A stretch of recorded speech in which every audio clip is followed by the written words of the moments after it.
We're in luck. Sir Arthur Neville, member of the House of Lords, has agreed to lead us on a tour of the British Parliament. So you want to learn about our British Parliament, do you? Sir Arthur asks with a sniff. Well, come along then. What's that? You don't even know what a parliament is? How shocking. Parliament is the British legislative body. It is made up of three elements: the monarch, the House of Lords, and the House of Commons. The monarch's role, however, is mostly symbolic.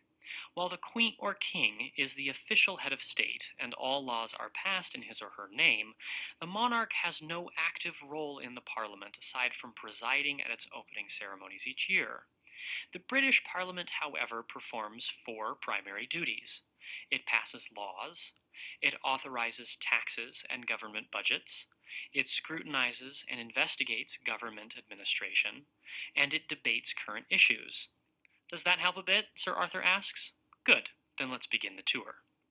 Sir Arthur leads us into the chamber of the House of Commons. We begin our tour here, he says. This isn't my house, of course, so you'll still have that to look forward to. The House of Commons, Parliament's lower house, is made up of about 650 elected members of Parliament, MPs. One for each region of England, Scotland, Wales, and Northern Ireland. The MPs are elected by the popular vote of citizens age 18 and over. The Prime Minister is actually a member of the House of Commons too.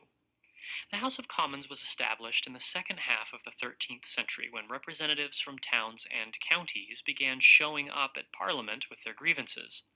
They ended up forming their own house. The House of Commons used to be quite subordinate to the House of Lords, Sir Arthur explains with a touch of annoyance, but today it is actually more powerful.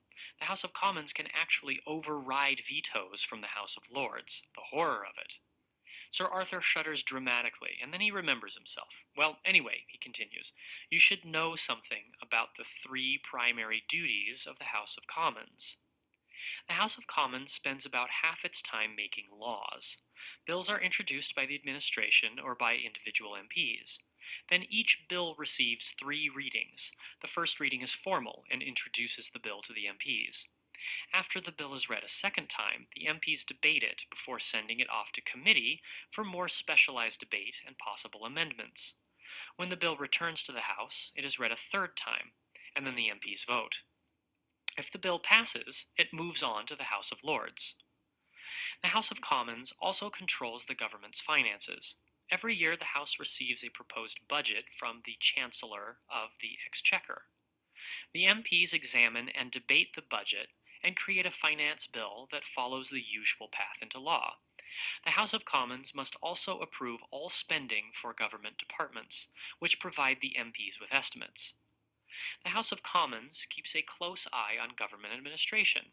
Its select committees, or committees of inquiry, check up on various government departments to make sure they are doing their jobs properly and efficiently. Further, every week the MPs welcome government ministers to the House for question time, during which the ministers answer questions about the current functions and performance of their departments. The House of Commons meets in its chamber at Westminster, Sir Arthur concludes, which, strangely, has only 427 seats. Only rarely are all MPs present on any given day of their sessions, which begin in November and can last for about a year. Sir Arthur now leads us into the chamber of the House of Lords, and proudly points out his own seat. The House of Lords, he explains, is the upper house of Parliament. The Lords, as the members are called, number over 700. Some of the Lords are bishops, including the Archbishops of York and Canterbury. Others are members of the nobility or hereditary peers to have inherited their seats and hold them for life.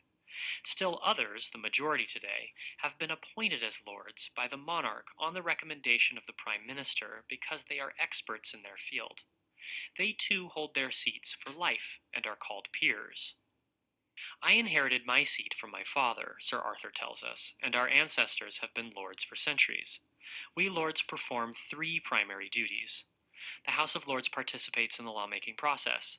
It reviews laws passed by the House of Commons and proposes amendments as it sees fit.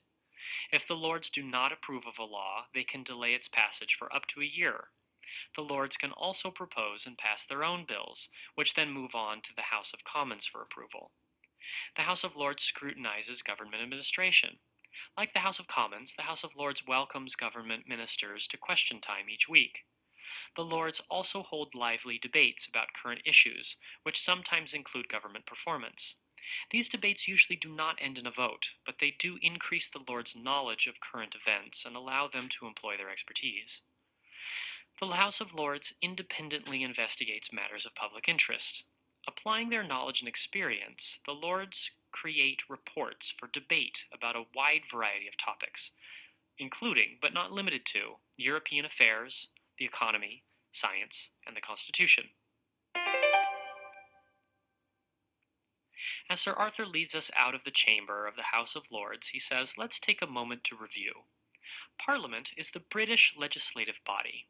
It is made up of three elements: the monarch, the House of Lords, and the House of Commons. The monarch's role is mostly symbolic.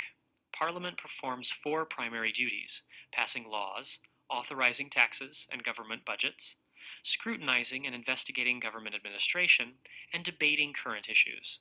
The House of Commons, Parliament's lower house, is made up of about 650 elected members of Parliament, MPs. It makes laws, controls the government's finances, and keeps a close eye on government administration. The House of Lords, Parliament's upper house, consists of over 700 lords.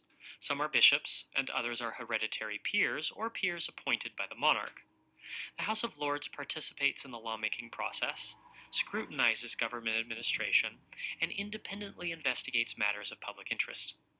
I certainly hope this tour has taught you something about our British Parliament, Sir Arthur remarks as he turns and walks away.